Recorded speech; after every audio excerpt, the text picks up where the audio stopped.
Class 10th का जो हिंदी है बाबू है, क्लास 10th का जो हिंदी है ना, इसका पहला चैप्टर बताइए क्या है बाबू? श्रम विभाजन और जाति प्रथा।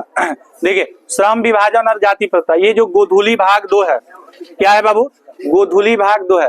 आपको क्लास 10th में 2 बुक पढ़ना है हिंदी का, एक तो पढ़ना है बाबू गोधूली और एक क्या पढ़ना है बाबू? वर्णिका। क्या पढ़ना है? वर्णिका। तो अभी हम लोग गोधूली का पहला चैप्टर बात कर रहे हैं जिसका नाम है श्रम विभाजन और जाति प्रथा। इसका ऑब्जेक्टिव और सुनिए इसका सारांश, इसका समरी और ऑब्जेक्टिव क्वेश्चन दोनों की बात करेंगे हम लोग। ऑब्जेक्टिव क्वेश्चंस की भी बात करेंगे और इसके समरी की भी बात करेंगे। सबसे पहले हम लोग समरी को समझते हैं। किसको समझते हैं बाबू? समरी। समरी के बाद हम लोग बात करेंगे ऑब्जेक्टिव क्वेश्चन के बारे में। लेखक का परिचय आपको बताए थे बाबू, लेखक का परिचय आपको बताए थे।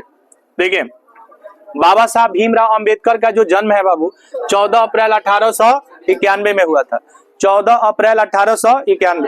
6 दिसंबर है, 6 दिसंबर 1956 ईस्वी में दिल्ली में इनका क्या हो गया? निधन हो गया। 6 दिसंबर 1956 ईस्वी में दिल्ली में इनका क्या हो गया? निधन हो गया। जन्म कहाँ हुआ था बाबू? मध्य प्रदेश। मध्य प्रदेश के कहाँ? महू। मध्य प्रदेश के महू में इनका क्या हुआ था? जन्म हुआ था। मध्य प्रदेश के महू में इनका जन्म। किसका? बाबा साहब भीमराव अंबेडकर। श्रम विभाजन और जाति प्रथा के लेखक कौन है? बाबा साहब भीमराव। इन्होंने संविधान की रचना 2 वर्ष 11 महीना और 18 दिन में। अगर माता की बात करें बाबू, माता का नाम था भीमाबाई। माता का नाम क्या था? भीमाबाई सकपाल। सकपाल टाइटल है इन लोगों का, समझ रहे हैं ना? सकपाल क्या है? टाइटल। जैसे हर व्यक्ति अपने नाम के पीछे कुछ टाइटल लगाता है ना। सुनिए तो कह रहे हैं कि भीमाबाई सकपाल इनके माता का नाम था। माता का नाम बताइए? भीमाबाई सकपाल। पिता का नाम था रामजी सकपाल। क्या नाम था बाबू? रामजी सकपाल। रामजी सकपाल किसके पिताजी का नाम था? बाबा साहब भीमराव अंबेडकर। अगर हम परिवार की बात करें तो इनका जन्म एक दलित परिवार में हुआ था। दलित परिवार जिसको आप नान जात कहते हैं ना, दलित परिवार, उसी परिवार में इनका जन्म हुआ था। किसका? बाबा साहब भीमराव अंबेडकर। लेकिन विद्वान की कोई जाति नहीं होती है, विद्वान की कोई जाति नहीं होती है। बाबा साहब भीमराव अंबेडकर जो थे ना, बहुत पढ़े लिखे व्यक्ति थे। और आपको बता दें कि भारतीय संविधान के निर्माण में अहम भूमिका रहा बाबा साहब भीमराव अंबेडकर। आज यही कारण है कि इनके जाति के अनुसार हम लोग इनको याद नहीं करते हैं, बल्कि इनके विद्वता के अनुसार और इनकी जो सोच थी भारत के प्रति कि भारत में शांति को स्थापित कैसे किया जा सकता है, इसको लेकर के हम प्रत्येक 14 अप्रैल को बाबा साहब भीमराव अंबेडकर की जयंती को क्या करते हैं? मनाते हैं। बात समझ में आ रहा है? अच्छा, सबसे पहले हम लोग बाबा साहब भीमराव अंबेडकर के द्वारा लिखा गया जो पाठ है जिसका नाम है श्रम विभाजन और क्या? जाति, उसका हम लोग बात करेंगे समरी के बारे में। किसके बारे में बाबू? समरी। अच्छा, समरी को सारांश कहते हैं बाबू। समरी को क्या कहते हैं? सारांश। सारांश मतलब क्या होता है? सुनिए, सारांश जो होता है ना, हल्ला नहीं करना है जी। सारांश जो होता है ना, इसी को हम लोग समरी कहते हैं। क्या कहते हैं बाबू?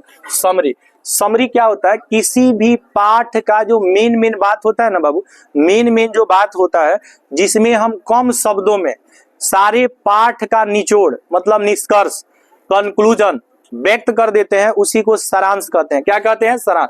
तो प्रस्तुत जो पाठ है ना, बाबा साहब भीमराव अंबेडकर द्वारा प्रसिद्ध भाषण, एक भाषण है बाबा साहब की, annihilation of the caste. Annihilation of the caste किसका भाषण है?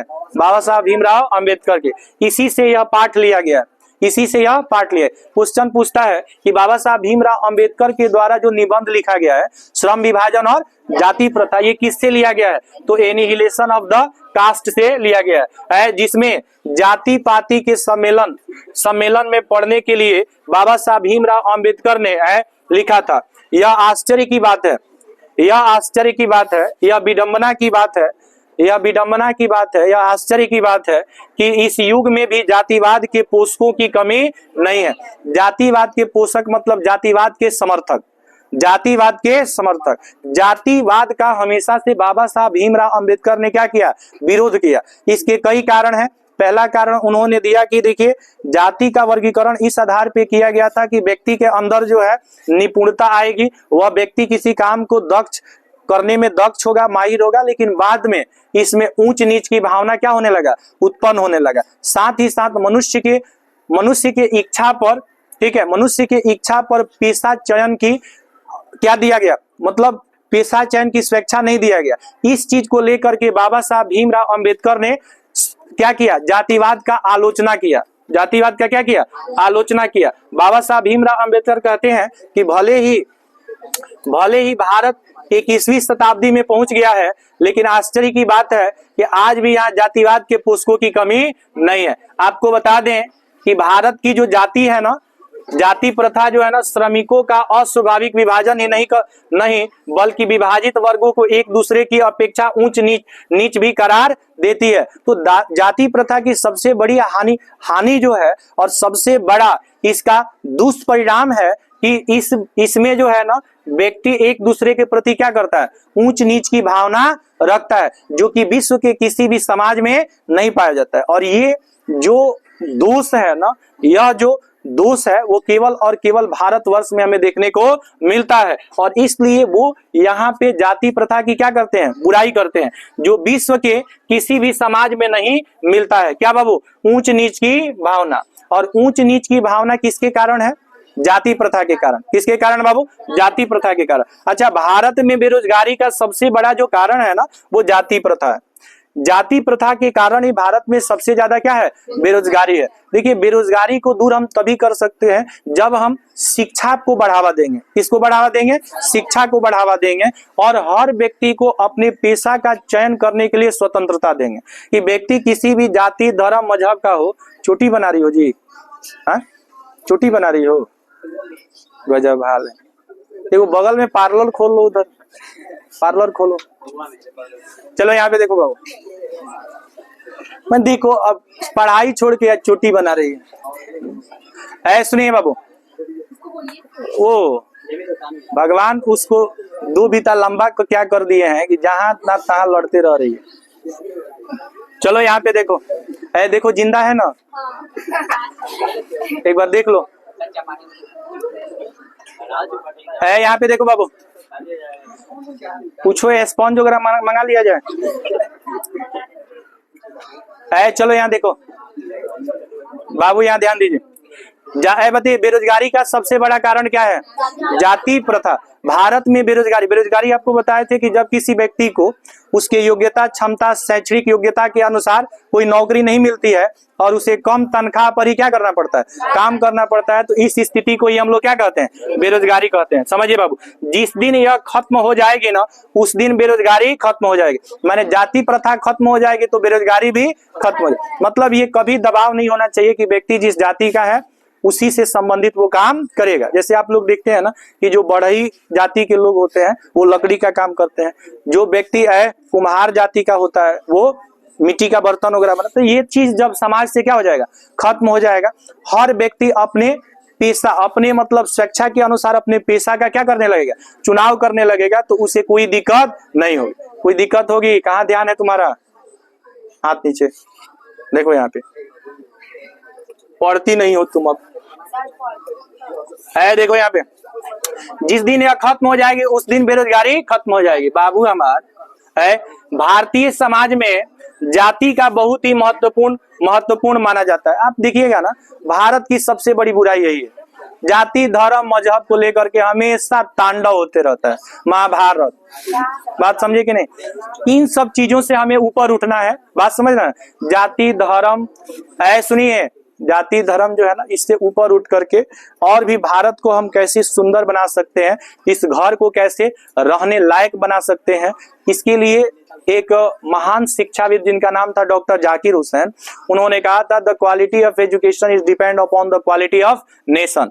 शिक्षा की गुणवत्ता ही राष्ट्र की क्या होती है, गुणवत्ता होती है। यानी अगर आप शिक्षा पे अगर आप ज्यादा क्या करेंगे, ध्यान देंगे ना, तो राष्ट्र की सारी समस्याओं का क्या हो जाएगा, समाधान हो जाएगा। समझ रहे हैं कि नहीं। आप बचपन से पेशा में कुशल हो या ना हो, उसमें रुचि हो या नहीं हो, लेकिन वही करना आवश्यक होता है, चाहे वह भूख से मर क्यों न जाए। मतलब इसका क्या है कि व्यक्ति को एक विशेष जाति में जब बांध दिया जाता है और उसे पेशा चयन करने की स्वतंत्रता नहीं होती है, तो चाहे वह रोजगार उसके लिए पर्याप्त हो या अपर्याप्त हो, व्यक्ति को जबरन वह काम करना पड़ता है। फिर व्यक्ति टालू काम करने के लिए क्या हो जाता है, मजबूर हो जाता है। टालू काम उस काम को कहते हैं जिसमें आपको इंटरेस्ट नहीं है, लेकिन जबरदस्ती आपसे वह काम कराया जा रहा है।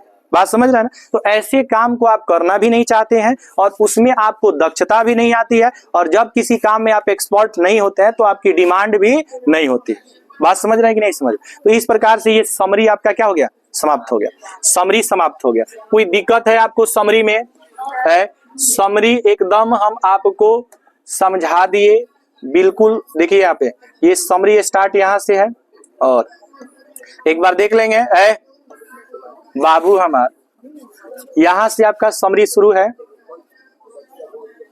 और यहां से आपका समरी क्या हो गया, समाप्त। अब हम लोग चलेंगे ऑब्जेक्टिव क्वेश्चन के तरफ। किसके तरफ, ऑब्जेक्टिव क्वेश्चन के तरफ चलेंगे। चलिए बाबू है, बाबू ऑब्जेक्टिव क्वेश्चन आप लोगों को दिख रहा है, कौन क्वेश्चन, ऑब्जेक्टिव क्वेश्चन। सुनिए, कह रहा है कि श्रम विभाजन और जाति प्रथा के लेखक कौन है? बाबा साहब भीमराव अंबेडकर।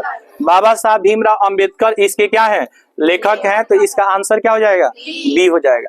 बाबा साहब भीमराव अंबेडकर इसके क्या हैं, लेखक हैं, तो आंसर हो जाएगा बी। अब अगला प्रश्न क्या कह रहा है, दूसरा प्रश्न देखेंगे। है बाबू, डॉक्टर अंबेडकर के पिता का क्या नाम था जी? रामजी सकपाल। रामजी सकपाल। सुनिए बाबू, रामजी सकपाल किसके पिता का नाम था? रामजी सकपाल किसके पिता का नाम था? डॉक्टर अंबेडकर। बाबा साहब भीमराव अंबेडकर के पिता का नाम क्या था? रामजी सकपाल। कोई दिक्कत आपको नहीं आ रही है ना? अगला प्रश्न देखिएगा, क्वेश्चन नंबर 3 है, आधुनिक सभ्य समाज कार्य कुशलता के लिए, कह रहे कि आधुनिक सभ्य समाज कार्य कुशलता के लिए किसे आवश्यक मानती है? श्रम विभाजन को। लोगों ने कहा कि भैया कार्य, सुनिए, कार्य का बंटवारा जब कर दिया जाएगा ना, तब व्यक्ति के कार्य में क्या आ जाएगी, कुशलता आ जाएगी। तो इसलिए श्रम का क्या हो गया, विभाजन हो गया। लेकिन आगे चल करके इसका क्या हुआ, बुरा प्रभाव पड़ा। बुरा प्रभाव क्या पड़ा कि लोग जो है ना ऊंच नीच जाति का क्या करने लगे, भेदभाव करने लगे। तो सभ्य समाज के लिए श्रम विभाजन का होना आवश्यक है, लेकिन इसका दोषपूर्ण परिणाम ये है कि लोगों के अंदर ऊंच नीच की भावना उत्पन्न हो जाती है। कोई दिक्कत तो नहीं है आपको। क्वेश्चन नंबर 4 है, कह रहा है जाति प्रथा भारत में बेरोजगारी का ... कारण है। क्या है? ... कारण है। बताइए, कह रहा है जाति प्रथा बेरोजगारी का ... कारण बनी हुई है। अब इसमें आपको ना फिल इन द ब्लैंक्स है। तो प्रत्यक्ष, कह रहे कि प्रत्यक्ष और प्रमुख क्या बना हुआ है, प्रत्यक्ष और प्रमुख कारण बना हुआ है। तो इसका आंसर क्या हो जाएगा, ए और बी हो जाएगा। ए और प्रत्यक्ष और प्रमुख क्या बना हुआ है, कारण बना हुआ है। तो आंसर इसका क्या हो जाएगा, सी हो जाएगा। कह रहा है जाति प्रथा भारत में बेरोजगारी का एक प्रत्यक्ष प्रमुख क्या बनी हुई है, कारण बनी हुई है। यानी कि भारत में बेरोजगारी का प्रमुख कारण क्या है, जाति प्रथा। क्या है बाबू, जाति प्रथा, या जाति प्रथा बोल सकते हैं। क्या बोल सकते हैं, जाति प्रथा। नेक्स्ट क्वेश्चन क्या कह रहा है, समझो बाबू। कह रहा है मूक नायक जो है, मूक नायक क्या है? तो मूक नायक जो है ना एक पत्रिका है, और इस पत्रिका का संपादन किए थे बाबा साहब भीमराव अंबेडकर। बाबा साहब भीमराव अंबेडकर। ऐसे सुनिए बाबू, चलिए देखिए, डॉक्टर बाबा साहब भीमराव अंबेडकर की मृत्यु कब हुई थी जी? कब हुई थी, कब और कहां, कब और कहां? तो देखिए 1956 में हुई थी, और कहां पे बाबू, दिल्ली में। तो आंसर क्या हो जाएगा, ए हो जाएगा। कि बाबा साहब भीमराव अंबेडकर की जो मृत्यु हुई थी 1956 में, और जन्म हुआ था 1891 में। 1891 में इनका जन्म हुआ था। अरे बाबू, जन्म कहाँ हुआ था, मध्य प्रदेश में, और मृत्यु कहाँ हुई थी, दिल्ली में। दिल्ली में, दिल्ली से हम लोग क्या लाएंगे, दिल्ली लाएंगे। बाबा साहब भीमराव अंबेडकर, बाबा साहब भीमराव अंबेडकर का जन्म कब हुआ था, 14 अप्रैल 1891। आंसर क्या होगा बाबू, आंसर क्या होगा जी, डी होगा। 14 अप्रैल 1891 को किसका जन्म हुआ था, बाबा साहब। क्वेश्चन पूछेगा कि अंबेडकर जयंती कब मनाई जाती है, 14। गांधी जयंती कब मनाई जाती है, 2 अक्टूबर को। 2 अक्टूबर को। बाबू, अब पर्यावरण दिवस, पर्यावरण दिवस कब मनाया जाता है, 5 जून को। बाबू करेगा तुम्हारा मजा लेने आया यहाँ। देखो बाबू, कह रहा है कि अंबेडकर की दृष्टि में भाईचारे का वास्तविक रूप कैसा होता है? तो देखिए, दूध और पानी के मिश्रण की तरह, दूध और पानी के मिश्रण की तरह क्या होता है? दूध और पानी, भाईचारा ऐसा होना चाहिए कि दूध और पानी के मिश्रण के समान। जैसे दूध में कुछ पानी मिला देने के बावजूद भी दूध अपना रंग नहीं खोता है, ठीक उसी प्रकार समाज में, हमारे भारत देश में अनेक जाति, धर्म, मजहब, भाषा के लोग निवास करते हैं, लेकिन फिर भी यह वैसा होना चाहिए कि सभी लोग एकाकार दिखे। क्या दिखे? एकाकार। एकाकार का मतलब एक रंग और एक आकार का दिखे। है बाबू, अगला प्रश्न क्वेश्चन नंबर कितना? Question number 9। भारतीय संविधान के निर्माण में महत्वपूर्ण भूमिका किसका रहा जी? है किसका महत्वपूर्ण भूमिका रहा? बाबा साहब भीमराव अम्बेडकर। अच्छा, ज्योतिबा फुले इनका प्रेरणा क्या थे? प्रेरणा स्रोत रहे किसके? बाबा साहब भीमराव अम्बेडकर के। बात समझ में आया कि नहीं आया? है अगला प्रश्न क्या है? सभ्य समाज की आवश्यकता है सभ्य समाज की आवश्यकता है क्या? श्रम विभाजन। देखिए, श्रम विभाजन से सभ्य समाज होता है, क्योंकि कार्य में क्या आती है? कुशलता। लेकिन इसका दोष परिणाम ये है कि लोगों के अंदर ऊंच नीच की भावना उत्पन्न हो जाती है। ऊंच नीच की भावना क्या हो जाती है? उत्पन्न हो जाती है। आंसर क्या हो जाएगा? बी हो जाएगा। अगला प्रश्न क्या कह रहा है बाबू? है प्राथमिक शिक्षा प्राप्त करने के बाद अंबेडकर उच्चतर शिक्षा के लिए कहाँ गए बाबू? कहाँ गए बाबू? बताइए। कह रहा है कि न्यूयॉर्क गए। न्यूयॉर्क कहाँ पे है जी? अमेरिका में। वहां से फिर चले गए इंग्लैंड। कहाँ चले गए? इंग्लैंड। तो प्राथमिक शिक्षा आपको बताए थे, माध्यमिक शिक्षा और उच्च शिक्षा। वो 0 से 5 तक का शिक्षा प्राइमरी एजुकेशन, जिसको प्राथमिक शिक्षा कहते हैं। 6 to 8 का जो शिक्षा है वो माध्यमिक शिक्षा है, और 8 से लेकर के 10 तक की शिक्षा उच्च शिक्षा होती है। तो बड़ौदा नरेश के प्रोत्साहन के बाद न्यूयॉर्क चले गए, ये क्या करने के लिए? पढ़ाई करने के लिए। कौन? बाबा साहब भीमराव अम्बेडकर। है बाबू, बाबा साहब भीमराव अम्बेडकर चिंतन और रचनात्मक के लिए प्रेरक व्यक्ति। कहेगा इनके प्रेरक व्यक्ति कौन थे? तो एक तो ये कहाँ चला गया? हमें भगा दिए क्या? सुनिए, अंबेडकर का चिंतन और रचनात्मकता के प्रेरक व्यक्ति कौन थे? तो बुद्ध भी थे, कबीर भी थे और ज्योतिबा फुले भी थे। तो इनमें से क्या होगा? सभी। तो आंसर क्या हो जाएगा? डी। आंसर हो जाएगा डी। बुद्ध, कबीर, ज्योतिबा फुले, बाबा साहब भीमराव अम्बेडकर के क्या थे? प्रेरक व्यक्ति थे। प्रेरक व्यक्ति का मतलब इनसे ये मोटिवेट होते थे। आपके लाइफ में भी कोई ऐसा व्यक्ति होना चाहिए, जब आप डिमोटिवेट हो तो आपके अंदर वो मोटिवेशन पैदा कर दे। क्या कर दे? मोटिवेशन पैदा कर दे। बात समझ में आ रहा है कि नहीं आ रहा है? बाबू, अगला प्रश्न क्या है? Question number 13। क्वेश्चन नंबर क्या? 13। सुनिए, जाति पाति तोड़कर मंडल भाषण लाहौर में कब हुआ था? तो ये हुआ था बाबू 1936 में। 1936 में। आंसर क्या हो जाएगा जी? सी हो जाएगा। आंसर हो जाएगा सी। अगला प्रश्न देखेंगे। प्रश्न? अच्छा, प्रश्न नहीं। ओके, चलिए अगला प्रश्न है बाबू कि श्रम विभाजन और जाति प्रथा क्या है? क्या है बाबू? हमारा निबंध है। निबंध को क्या कहते हैं? एसे लिखना आपको बताए थे ना। निबंध किसी भी विषय वस्तु का जो है, किसी भी विषय वस्तु का जो डेप्थ ज्ञान होता है। डेप्थ माने क्या? मतलब उसके बारे में गहरा जानकारी जो होता है ना, उसी को निबंध कहते हैं ना। तो निबंध है या एक एसे है, और ये एसे किसके द्वारा लिखा गया था? बाबा साहब भीमराव अम्बेडकर के द्वारा लिखा गया था। और बताइए बाबू, निम्नलिखित रचनाओं में से कौन सी रचना अम्बेडकर की है? द कास्ट इन इंडिया इनकी रचना है। द अनचटेबल्स हु आर सुद्राज भी इन्हीं की रचना है। हु आर सुद्राज, इनमें से सभी। तो आंसर क्या हो जाएगा? डी हो जाएगा। इन सभी का रचना किए थे बाबा साहब भीमराव अम्बेडकर। कहाँ जन्म लिए थे? मध्य प्रदेश के कहाँ? महू, दलित परिवार में इनका जन्म हुआ था। आपको कोई दिक्कत तो नहीं है ना? आधुनिक सभ्य समाज श्रम विभाजन को आवश्यक क्यों मानता है? क्योंकि कार्य कुशलता के लिए ही श्रम विभाजन को क्या मानता है? आवश्यक मानता है। ये बाबा साहब भीमराव अम्बेडकर कह रहे हैं कि ये ठीक है कि लोग कार्य कुशलता के लिए श्रम विभाजन किए, लेकिन इसका दोषपूर्ण परिणाम है कि लोगों के अंदर ऊंच नीच की भावना उत्पन्न होने लगे। चलिए आगे प्रश्न क्या कह रहा है? क्वेश्चन नंबर 17 क्या कह रहा है बाबू? श्रम विभाजन और जाति प्रथा पाठ बाबा साहब भीमराव अम्बेडकर की संपादित, कह रहा है कि संपादित अंश है। किससे लिया गया था? Annihilation of the caste. Summary में आपको बताया ना, एनिहिलेशन ऑफ द कास्ट से लिया गया था इसको, तो आंसर क्या हो जाएगा? सी। आंसर क्या होगा? सी। कोई दिक्कत तो नहीं है आपको? आगे बढ़े, क्वेश्चन नंबर 18। 19 कहाँ जी? 18। सुनिए, अंबेडकर के भाषण एनिहिलेशन ऑफ द कास्ट को किसने हिंदी में रूपांतरण किया? ललई सिंह यादव। ललई सिंह यादव कहाँ है भैया जी? ललई सिंह यादव। इन्हीं ने ही क्या किया था?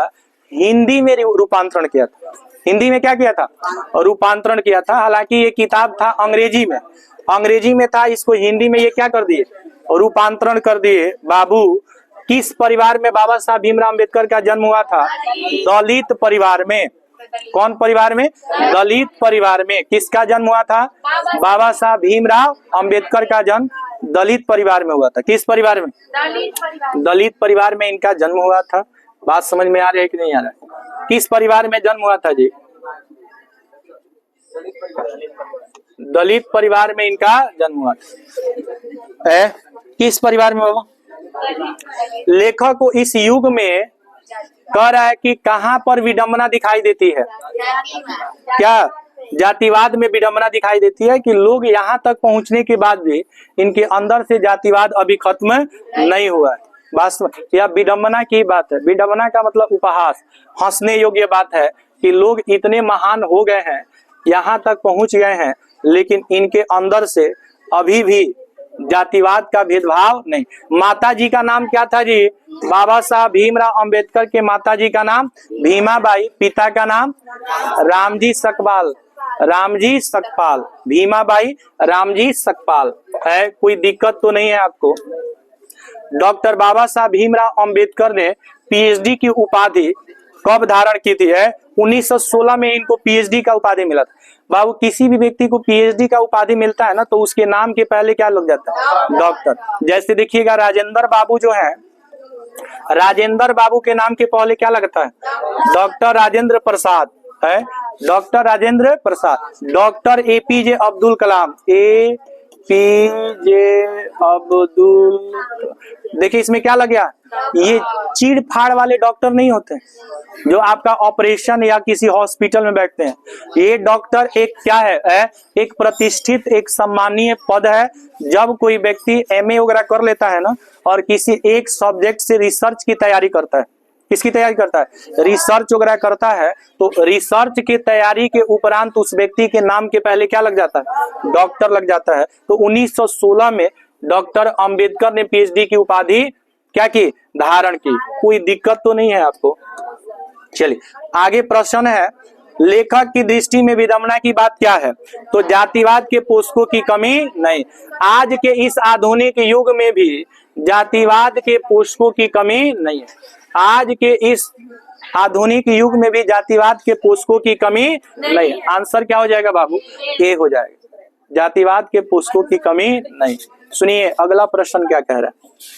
लेखक की दृष्टि में आदर्श समाज कैसा होना चाहिए? तो आपको बताया है बाबू, जिस समाज में स्वतंत्रता हो, हर व्यक्ति स्वतंत्र रूप से खुल करके जिए, है, किसी पे किसी तरह का दबाव नहीं हो, जिसमें समता हो, ऊंच नीच की भावना नहीं हो, जिसमें भ्रातृत्व हो, भाईचारा हो, एक दूसरे से मिलजुल कर सबका साथ और सबका विकास हो, उसी को हम लोग कहेंगे कि लेखक की दृष्टि में आदर्श समाज यही है। तो आंसर इसका क्या हो जाएगा? ए हो जाएगा। कोई दिक्कत तो नहीं है आपको? 25 नंबर क्वेश्चन, लेखक बेरोजगारी का प्रमुख और प्रत्यक्ष कारण किसे मानता है? जाति प्रथा को। जाति प्रथा को ही लेखक जो है ना बेरोजगारी का सबसे प्रमुख और प्रत्यक्ष कारण मानता है। यहाँ पे ब्लैंक आपको दिया था ना, तो उसमें भरना था प्रमुख और क्या? प्रत्यक्ष कारण है। सुनिए अगला प्रश्न क्या कह रहा है बाबू। The caste in India their mechanism किसकी रचना है? बताइए। भीमराव अंबेडकर, बाबा साहब भीमराव अंबेडकर की ही रचना है। The caste in India their mechanism, their mechanism किसकी रचना है? बाबा साहब भीमराव अंबेडकर। कोई दिक्कत है आपको? कोई दिक्कत नहीं है। 27 नंबर क्वेश्चन क्या कह रहा है? आर्थिक पहलू से भी जाति प्रथा जो है क्या है? हानिकारक प्रथा है। क्या है बाबू? हानिकारक प्रथा है। आर्थिक कारण से भी जाति प्रथा क्या है? हानिकारक प्रथा है। बात समझ में आया? चलिए अगला प्रश्न देखिए। अगला प्रश्न क्या कह रहा है, डॉक्टर बाबा साहब भीमराव अंबेडकर का जन्म कहाँ हुआ था? लो भैया, लो महू मध्य प्रदेश में ही इनका क्या हुआ था? जन्म हुआ था। किसका? बाबा साहब भीम। कितना आसान प्रश्न, कितना आसान प्रश्न। बाबा साहब भीमराव अंबेडकर का जन्म कहाँ हुआ था? चलिए अगला प्रश्न है, डॉक्टर अंबेडकर ने किस पत्रिका का संपादन किया था? वह बहिष्कृत भारत। बहिष्कृत भारत का संपादन किसने किया था? बाबा साहब भीमराव अंबेडकर ने। चलिए अगला प्रश्न देखिए, अंतिम प्रश्न। अंतिम प्रश्न पे हम लोग पहुंच गए भैया जी कि भारतीय संविधान का निर्माता के रूप में किसे जानते हैं? बाबा साहब भीमराव अंबेडकर जिंदाबाद, जिंदाबाद जिंदाबाद। तो इस तरह से बाबा साहब भीमराव अंबेडकर के द्वारा तमाम जो बातें बताई गई उसको हम लोग को क्या करना है? फॉलो करना है। बाबा साहब भीमराव अंबेडकर का यही सपना था कि भारत के प्रत्येक नागरिक, प्रत्येक लोग, उनके अंदर स्वतंत्रता हो, क्षमता हो और भ्रातृत्व हो, भाईचारा हो, किसी तरह की ऊंच नीच का भावना न हो, छुआछूत का भावना न हो, स्त्री हो, पुरुष हो, मजदूर हो, सबका साथ हो और सबका विकास हो। ठीक है, और इस प्रकार से कंप्लीटली आपका ये चैप्टर क्या हो गया? समाप्त। अब आपकी जिम्मेदारी है कि इस चैप्टर का आप लोग फेयर बना लीजिए, ऑब्जेक्टिव क्वेश्चंस कर लीजिए और साथ ही साथ इसका सारांश याद कर लीजिए। सारांश याद कर लीजिए। बात समझ में आ रहा है? नेक्स्ट क्लास में आगे हम लोग पढ़ेंगे।